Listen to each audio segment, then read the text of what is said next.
Perang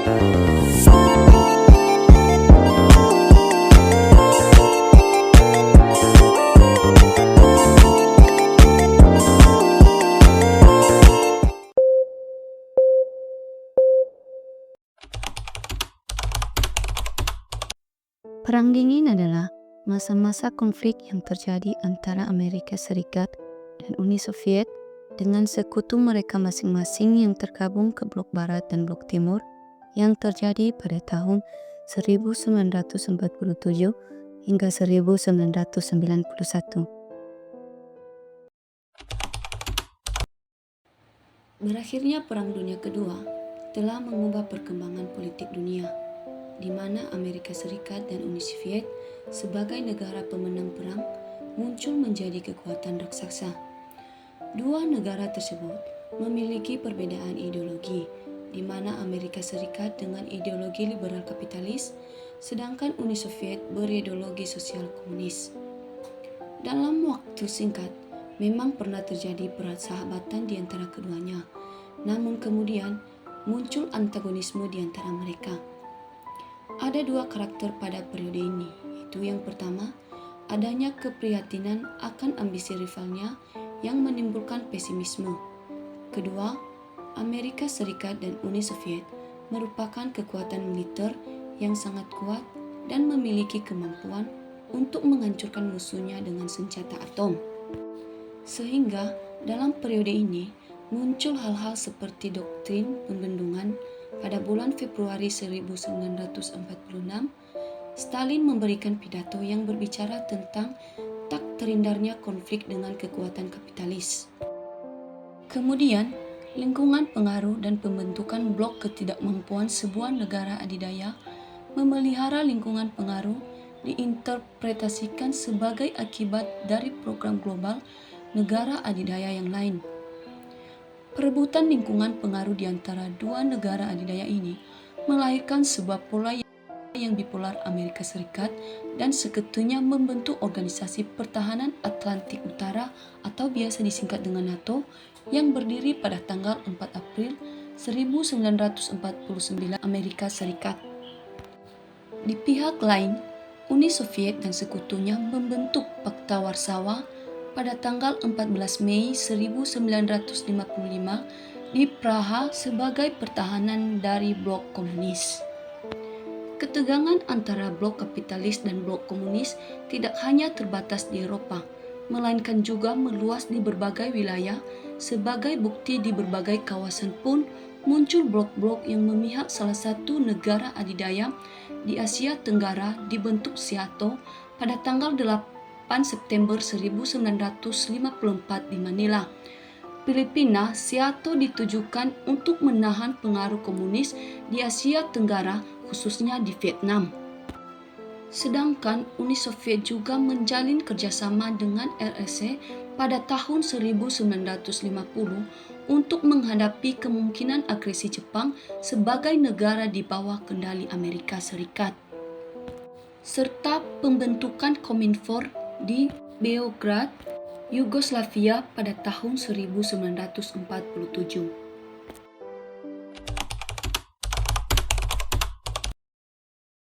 Hubungan Amerika Serikat dengan Uni Soviet mengalami perubahan drastis dengan terpilihnya Richard Nixon sebagai Presiden Amerika Serikat. Richard Nixon menempuh pendekatan baru terhadap Uni Soviet pada tahun 1969. Tidak disangka, ternyata Uni Soviet juga sedang mengambil pendekatan yang sama terhadap Amerika Serikat. Pendekatan ini lazim disebut dengan Dayton. Sebagai langkah lebih lanjut, pada 26 Mei 1972, Presiden Richard Nixon dan Leonid Brezhnev menandatangani SALT I di Moskow. SALT I ini berisi kesepakatan untuk membatasi persediaan senjata-senjata nuklir strategis. Setelah 10 tahun dijalankan, tampaknya Uni Soviet tidak kuat lagi untuk menjalankan Dayton. Akhirnya, pada tahun 1979, Uni Soviet pun menduduki Afghanistan, yang sebenarnya mengundang pasukan Uni Soviet masuk ke sana untuk membantu mereka. Aksi semena-mena ini mengundang reaksi keras dari pihak Amerika Serikat. Presiden Amerika Serikat Jimmy menyatakan agresi Uni Soviet di Afghanistan mengkonfrontasi dunia dengan tantangan strategis paling serius sejak Perang Dingin dimulai. Lalu akhirnya muncullah doktrin CARD yang menyatakan bahwa Amerika Serikat berkeinginan untuk menggunakan kekuatan militernya di Teluk Persia.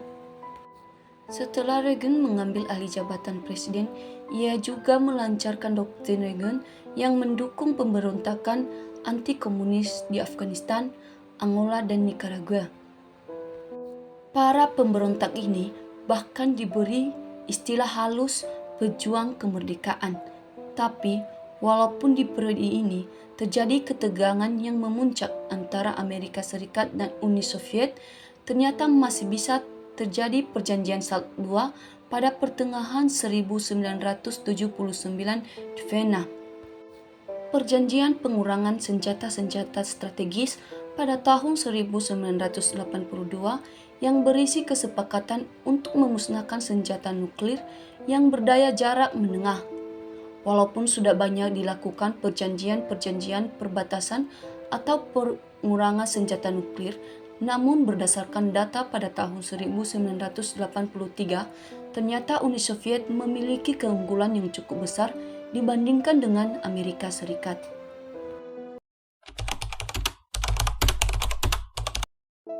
Pada Maret 1985, Gorbachev mulai memimpin Uni Soviet.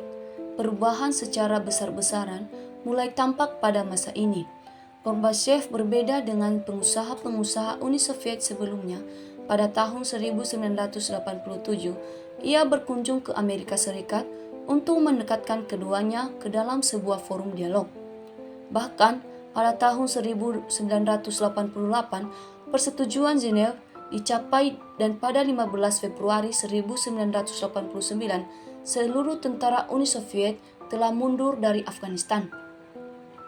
Komitmen Gorbachev semakin terlihat saat Uni Soviet tidak menganjurkan diri dan mengambil sikap lebih netral dalam Perang Teluk tahun 1990 hingga 1991. Bahkan, bantuan untuk Kuba yang telah diberikan selama 30 tahun pun dihentikan pada tahun 1991 oleh Gorbachev.